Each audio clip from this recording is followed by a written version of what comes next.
ওম নমঃ শিবায়।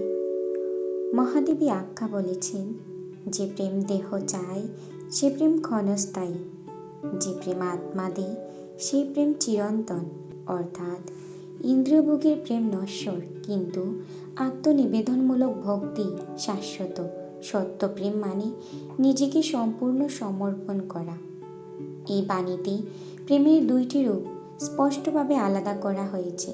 একটি প্রেম দেহকেন্দ্রিক, যেখানে আকর্ষণ, ভোগ, প্রত্যাশা ও অধিকারবোধ কাজ করে। এই প্রেম সময়ের সঙ্গে সঙ্গে বদলে যায়, কমে যায়, কখনো শেষও হয়ে যায়, কারণ দেহ নিজেই নশ্বর। অন্যদিকে যে প্রেম আত্মা দেয়, অর্থাৎ যে প্রেম আমাদেরকে আত্মকেন্দ্রিক করে তোলে এবং আমি গৌণ হয়ে যায়, সেই প্রেমে কোনো দাবি নেই, কোনো শর্ত নেই। সেখানে ভালোবাসা মানে দেয়া নয়, নিজেকে বিলিয়ে দেয়া। এই প্রেম সময়, দূরত্ব বা পরিবর্তনেও নষ্ট হয় না।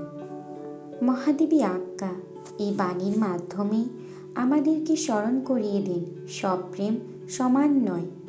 মানুষ সাধারণত প্রেমে চায় সান্নিধ্য, স্বীকৃতি, নিরাপত্তা, কিন্তু এই চাওয়ার মধ্যে ভাঙনের বীজ লুকিয়ে থাকে। যখন প্রত্যাশা পূরণ হয় না, তখন প্রেম দুঃখে পরিণত হয়। ভক্তির প্রেম ভিন্ন।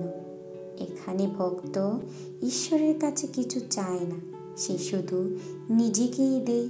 মহাদেবী আজ্ঞা পরমেশ্বর ভগবান শিবকে ভালোবেসেছিলেন প্রেমিকের মতো, কিন্তু সেই প্রেমে দেহে কোনো দাবি ছিল না, ছিল না সমাজের অনুমোদনের প্রয়োজন, ছিল কেবল আত্মার আকুলতা।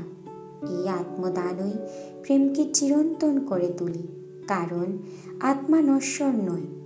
দেহের প্রেম সময়ের সঙ্গে ফুরিয়ে যায়, কিন্তু আত্মার প্রেম ভক্তকে ঈশ্বরের সঙ্গে এক করে দেয়। এই বাণী আমাদের জীবনে প্রযোজ্য। যখন আমরা সম্পর্কের মধ্যে কেবল পাওয়ার হিসাব করি, তখন প্রেম দুর্বল হয়। আর যখন ভালোবাসায় ত্যাগ, সহানুভূতি ও নিঃস্বার্থতা আসে, তখন সেই প্রেম দীর্ঘস্থায়ী হয়। এই বাণী থেকে আমরা শিক্ষা লাভ করি যে দেহকেন্দ্রিক প্রেম হল চাওয়া, ভোগ ও ক্ষণস্থায়িত্ব।